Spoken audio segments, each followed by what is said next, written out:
વરસાદી વાતાવરણમાં ઠેર ઠેર દેખાઈ આવતા મગરોએ લોકોમાં ખોફ ઉભો કર્યો છે. વડોદરામાં પડી રહેલ અવિરત વરસાદ અને વિશ્વામિત્રી તથા દાદર નદીઓમાં આવેલ પૂર સંકટથી કાંઠા વિસ્તારમાં મગરો દેખા દઈ રહ્યા છે. આજરોજ જાંબુઆ ગામ પાસે જાંબુઆ નદીમાં એક સાથે 3 મગરો દેખાઈ આવતા ગ્રામજનો ભયભીત થઈ ગયા છે. વન વિભાગને આ અંગે જાણ કરવામાં આવતા વાઇલ્ડ કેર રેસ્ક્યુ એજન્સીની ટીમ સ્થળ પર પહોંચી હતી. જો કે પાણીમાં ફસાયેલ મગરોને ટીમ પકડે તે પૂર્વે જ 3 મગરો ઊંડા પાણીમાં ગરકાવ થઈ ગયા હતા. જાંબુઆ નદીમાં એક સાથે 3 મગરોએ દેખા દેતા ગ્રામજનોમાં ખોફનો માહોલ છવાયો છે. લગભગ 12 ફૂટ લાંબા મહાકાય મગરો ગામમાં ઘૂસી આવે તેવી દહેશતથી ગ્રામજનોનો જીવ પડીકે બંધાયો છે. અગાઉ પણ મગરના હુમલાથી એક યુવાને હાથ ગુમાવ્યો હતો. આ જાંબુઆ ગામ વિસ્તાર છે અને આ જે વિશ્વામિત્રીનું પાણી આવે છે એની અંદર છે ને ખાસા બધા મગર હવે આવી ગયા છે અને એક જે કોટડા જેવું છે તે ત્યાંથી 3 થી 4 મગર આવી ગયા છે. એટલે ગામના લોકો ભયભીત થઈ ગયા છે. એટલા માટે મગર પકડવા માટે એમને બોલાયા છે, પણ એમની કામગીરી ક્યારે શરૂ થાય તેનો કોઈ મતલબ નથી.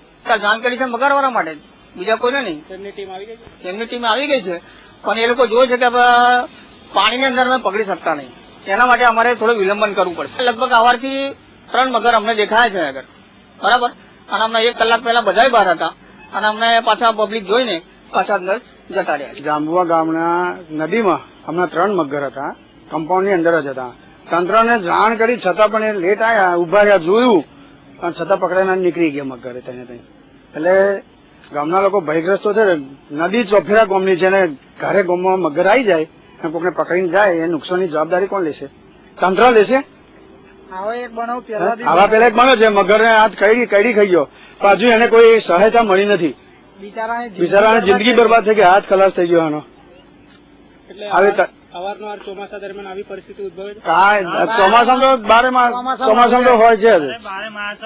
તો તંત્ર દ્વારા કઈ કાળજી રાખવી જોઈએ આના લીધે? તંત્રએ કાળજી એટલી લેવી જોઈએ કે ભાઈ કે આવે જેથી નુકસાન ના થાય, અને જો નુકસાન થાય તેને સહાયતા કરવી જોઈએ સરકારે. હજુ એ ભાઈ ગરીબ છે છતાં એને કોઈ સહાયતા મળી નથી આ તંત્રથી. જાંબુઆ ગામમાં 3 મગર ફેન્સિંગમાં ફસાયા હતા મંદિર પાસે. ત્યાં આવ્યા હતા પણ ફેન્સિંગ તોડીને નીકળી ગયા છે. બાજુમાં જે ખાડો છે એમાં વરસાદનું પાણી ભરાયું છે, એમાં હમણાં ગરકાવ થઈ ગયા છે. એ મોડેથી પકડાય તો જશે જ, કેમ કે હમણાં શું છે પબ્લિકના હિસાબે બહાર નહીં નીકળી રહ્યો. 3 દિવસથી તાપ નહીં નીકળતો એટલે એને તાપની ઘણી જરૂરત છે, બાસ્કિંગની જરૂરત છે. એટલે બહાર નીકળીને આ રીતે ગામમાં કે ગમે ત્યાં દેખાશે. ગયા વખતે જે બનાવ બન્યો હતો, એક છોકરો બચી ગયો હતો, એ જ જગ્યા છે આ.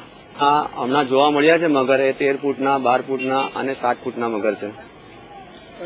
જે ચોમાસા દરમિયાન આવા બનાવો બને છે ત્યારે જો ગામમાં મગર નીકળે તો ગ્રામજનોએ કઈ કાળજી રાખવી, કઈ રીતે રહેશે? ગ્રામજનોએ ખાલી અમને કોલ કરી દેવો, એની પર ખાલી ધ્યાન રાખવું, એનાથી દૂર જ રહેવું, એની પાસે જવાનો પ્રયત્ન નહીં કરવો. કારણ કે આ સિઝન એમના બચ્ચાને સાચવતા હોય છે, એ પોતાને સાચવતા હોય છે. કારણ કે વિશ્વામિત્રી છે અને જાંબુઆ નદી છે, એનું વહેણ વધી ગયું છે. એટલે આજુબાજુ એ સ્ટેન્ડ થવા માટે, રોકાવા માટે જગ્યા શોધતો હોય છે. જાંબુઆ નદીમાં દેખાયેલ મગરોને તો ટીમ પકડી ન શકી, પરંતુ અત્યાર સુધી વન વિભાગે વિવિધ સ્થળોએથી અનેક મગરોને ઝડપી પાડ્યા છે. વેમાલી ગામમાંથી આજે 1 મગર અને કલાલી તથા માણેજા વગેરે જગ્યાઓથી કુલ 7 જેટલા મગરોને ઝડપી પાડવામાં આવ્યા છે. અલબત્ત વિશ્વામિત્રીના ભરાયેલા પાણીમાં મગરોના ઉપદ્રવે લોકોમાં ભયનો માહોલ પેદા કર્યો છે. પસાર થતી વિશ્વામિત્રી નદીમાં શહેરમાં જે નદી પસાર થાય તેમાં જ્યાં વધારે વરસાદ પડવાથી કે ઓછો વરસાદ પડવાથી આ મગરો નીકળી જાય છે. અને એ મગરોને અમે ગઈકાલે એક સમાજ માલીથી પકડ્યા છે 3 ફૂટનો, અને આ 31 તારીખની વહેલી સવારે એક કલાલીથી અને એક માણેજામાંથી 5 ફૂટ ને 4 ફૂટના મગરોને અમે પકડી લાયા છે. અને વડોદરા રેન્જના રેસ્ક્યુ સેન્ટર ઉપર લાવવામાં આવેલ છે અને તેમને નર્મદા ડેમ સાઈડ સુરક્ષિત રીતે છોડવામાં આવશે.